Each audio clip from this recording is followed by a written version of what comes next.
What up, DC Gang? It's your boy DreadHawk. And this your girl Cash. We back with another video game. Yes. Y'all see the title. We got top 3 random encounters with serial killers. This was a special request to do. So, you know, we got to check it out. See what MrBallen talking about. Great stories. Make sure y'all like this video. Drop the comments down below. Subscribe to the game. Let's get into it. Let's go. Experts believe in the United States alone there are at least 2,000 active, uncaught serial killers just running wild. Damn. Which means if you live in America, you may have already had an interaction with a serial killer. Like we always say. But today, I'm going to share 3 progressively more disturbing cases of Americans that had an interaction with a serial killer, but came to find out later that it was a serial killer.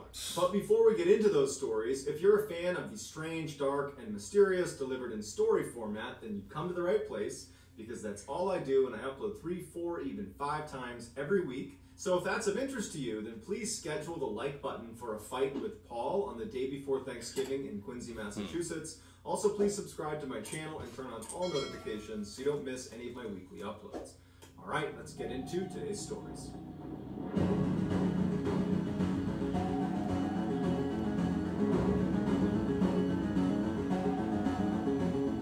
There's no best. After spending 21 years in the U.S. Army, a man retires and moves to Central Florida with his wife and young son. Although his family had plenty of money because he had a pension coming in and his wife still worked full-time, he just got bored really quickly after moving to Central Florida and decided he would just take a job doing something just to stay occupied. And so he ended up taking a job at a highway gas station. One of the primary reasons he chose this particular job is because the owners of the gas station didn't care if his son came along to help him stock shelves and hang out behind the cash register. And so for years, that's just how it went. The man would work at the gas station and his son would tag along. Even after his son became a teenager and you'd think might be wanting to do other things, well, the town was so small, there was almost nothing to do. So his son still came along well into his teenage years. One night in 1990, his son, who was 15 years old at the time, was at the station and he was actually taking a break sitting outside on a picnic table. He was reading a magazine, drinking a Mountain Dew, and it's dark out, and he notices out of the corner of his eye that there is a woman walking off of the highway towards the gas station. It was a very quiet night at the time, so there's no cars getting gas, there's nobody there, and there's not really anybody even driving on the highway, and so that's why she really stood out to him. And he turns and he notices her, and he thinks to himself, no one ever walks to our gas station. We're on a highway. Everybody drives here. Yeah. So she must have broken down and she must be coming here to try to use our phone to call a tow truck or something like that. So the woman is walking across the lot, coming closer and closer to the gas station, and the boy at this point has turned his attention back to his magazine, but he would say later that he kept looking up and keeping an eye on her because there was something off about her. The woman ultimately walks right behind him and goes in the door into the gas station. Doesn't acknowledge the boy, doesn't say hi to him, just walks straight inside, and she starts walking up and down the aisles of the gas station. Now, from where the boy was sitting, it's all glass, so he could clearly look in and see his father behind the counter, and he could see the head of this woman as she walked in and around all these aisles. And as soon as the woman was in the store, kind of pacing around the aisles, the boy put his magazine down and was just watching. And he noticed that she was not really shopping. She was just looking down for a few seconds, wouldn't pick anything up, so she wasn't buying anything. And she would look up at the counter where his father was, and she would just stare at him, and then she'd look back down at what she was doing, and she would go through all the aisles. And at some point, the woman just kind of abandons this phony... Yeah, that's really weird. That's like she, Plotting, plotting, observing, see what he might do, or, you know what I mean? That's crazy. That's crazy. He's unpaying attention, but he... I would have tapped my phone and say, "Hey, look, this woman is looking at you." But he was on the outside at first, huh? Right? Yeah. He should have went there and let him know. Right. What she was doing, and she would go through all the aisles. And at some point, the woman just kind of abandons this phony "I'm pretending to shop" routine and just walks up to the counter. Now, nobody else is in the store. There's nobody else coming in. And so the boy could actually fairly clearly hear what she was saying to his father. And she told his father that she had broken down and she needed a ride, and could he drive her to Ocala, which was the next big town north of this gas station. And the boy would say that his father acted very strangely because his father is normally incredibly pleasant with all the customers. He's very chatty even. Like, he talks to everybody who comes in the store. But as soon as this woman had gone in, his dad had seemed kind of dismissive and almost rude to this woman, and when she was talking to him, asking for a ride, He just said, no, I won't give you a ride. The woman is annoyed by how quickly she's been shot down. But instead of just taking no for an answer, she turns and looks at the boy who's sitting out on the bench, who's looking right at her. Yeah. And she points at the boy and she says, what about him? Is he your son? Can he give me a ride? The boy notices that his father, who's not within her eyesight, is looking at his son going, no. No. Like, whatever she wants from you, you're going to say no to it. And the boy's a little bit confused by this because he's still trying to understand why his dad was so against helping this woman, because she clearly needs our help or someone's help. But he just took his dad at face value. And when the woman's pointing at him, he knew, the boy, that if she came over and asked him, he would say no. But it wouldn't come to that because the boy's father would say to the woman, no, my son's not going to give you a ride. You need to leave here immediately. Do not come back. Leave. We're not going to help you. She's furious. She's cussing him out. She storms out and slams the door. She starts cussing at the boy, and she walks off. The whole time she's turning around and flipping them off and screaming profanities at them, but she ultimately walks off, and the dad kind of followed her out and is standing next to his son as she walks off. And the boy asks his dad, like, what was her deal? Why did that happen? Why did you not want to help her? And the dad just said, I don't know, there was something off about her, and I don't know how to place it, but I did not want her around you. I knew I didn't want to give her a ride. I knew she had to go. A year later, the boy is in his room when he hears his dad in the other room yelling for him to come in here and look at the TV. So he runs into the TV room, and on the TV is the same woman from the gas station, better known as Eileen Wuornos. She looked crazy. She was a serial killer who used to pick up her male victims at gas stations in Florida. Wow. It's unclear whether the boy or the boy's father were her next victims. But by the time she had shown up at that gas station, she had already killed 4 people. And following that interaction with them at the gas station, she had gone on to kill 3 more people, including someone in Ocala, Florida. Oh, so she already did that. She already killed many people before she got there. And then she killed, what, you say 3 people 3 afterwards? more people afterwards. He said it's not clear. But what the heck? They was going to be the next 2. The next 2. But what in the heck is she killing them with?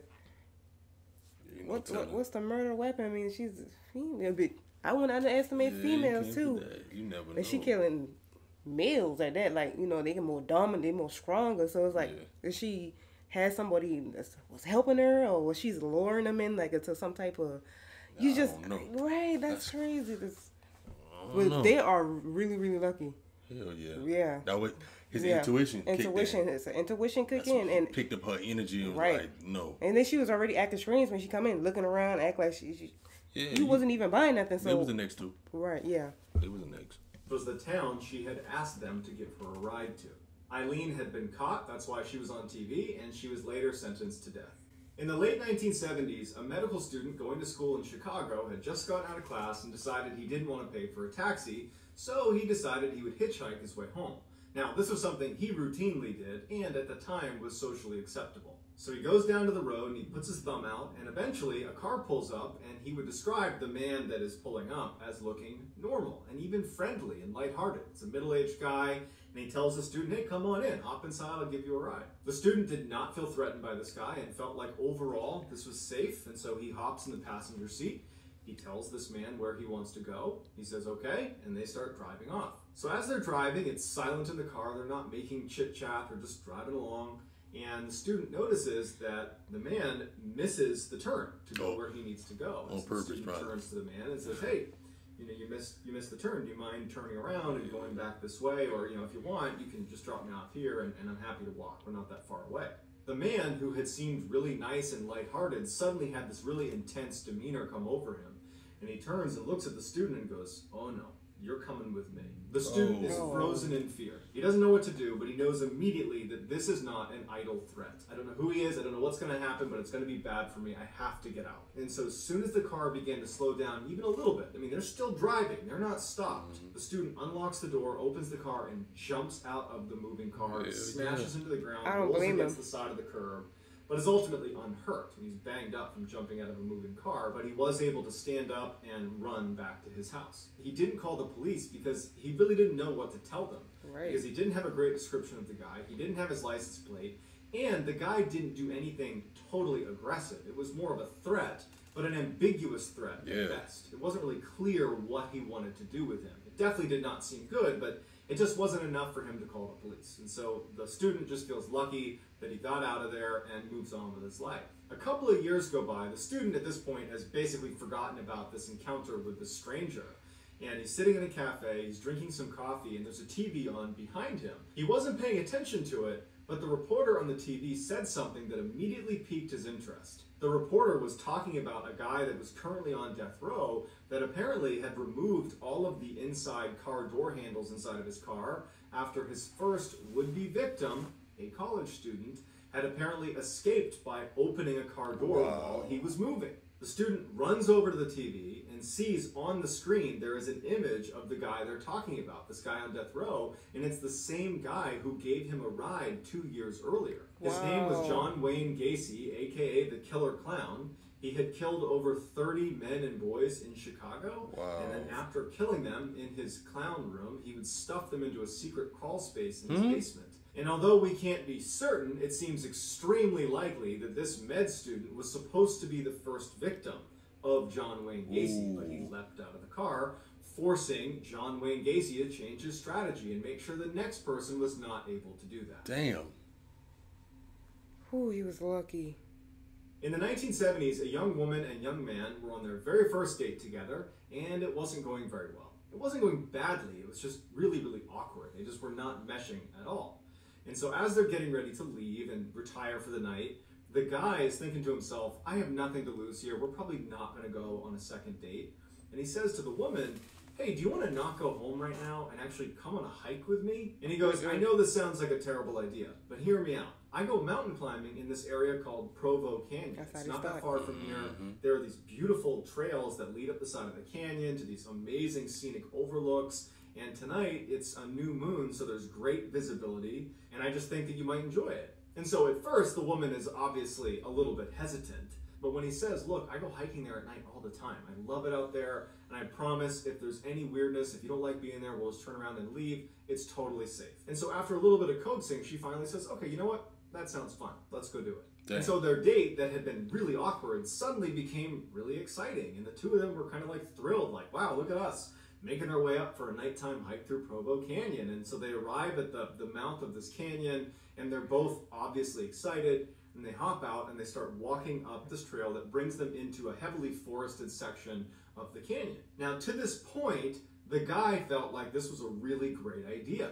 He really had gone hiking here a bunch, and he really did know the area well. But as the trail brought them into the forested area, the guy remembers feeling this overwhelming sense of dread.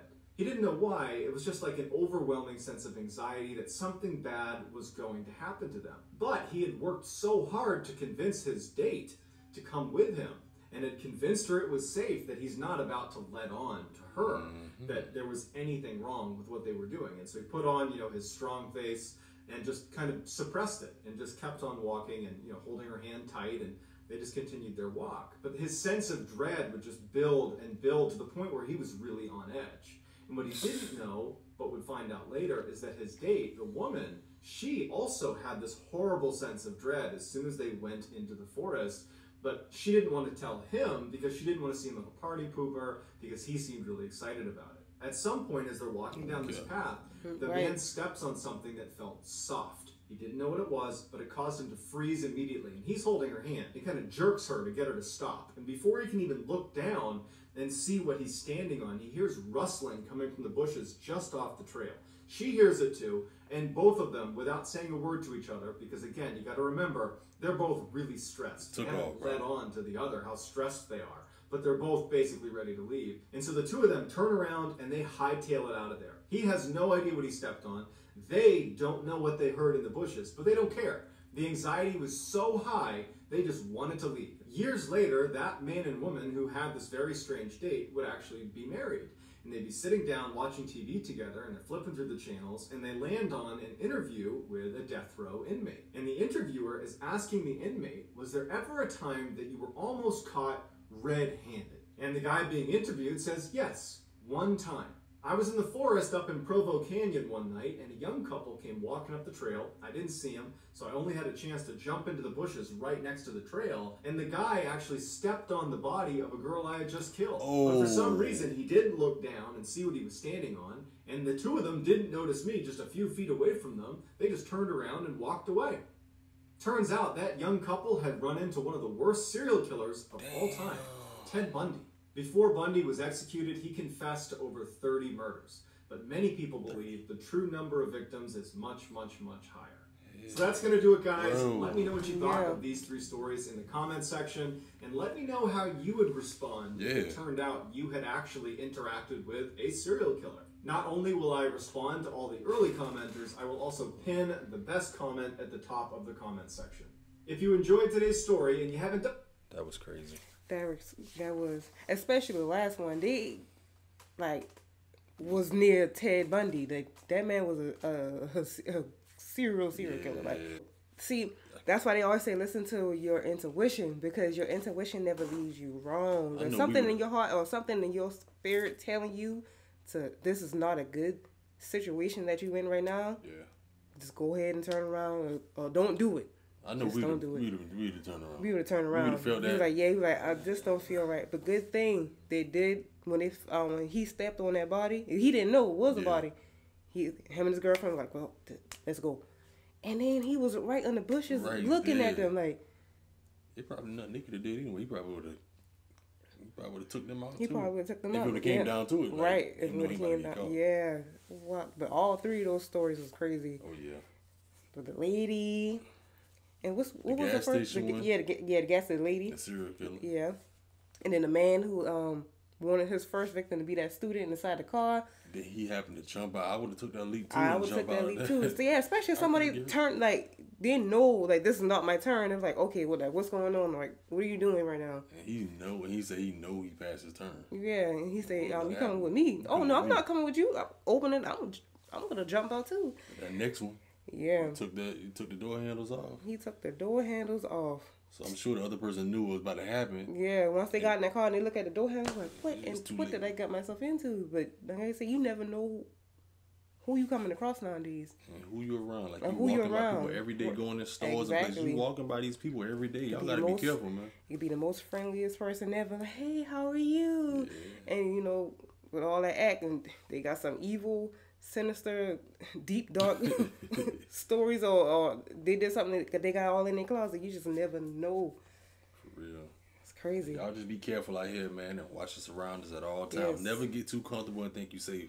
Especially around people. Yeah, most definitely, y'all. Get down in that comment section. Let us know if y'all had any crazy experiences like MrBallen was talking about these top 3 serial killers, man. Got anything else going, babe? And nothing else with him. Other than that, man, it's your boy DreadHawk. And this your girl Cash. Catch y'all next one.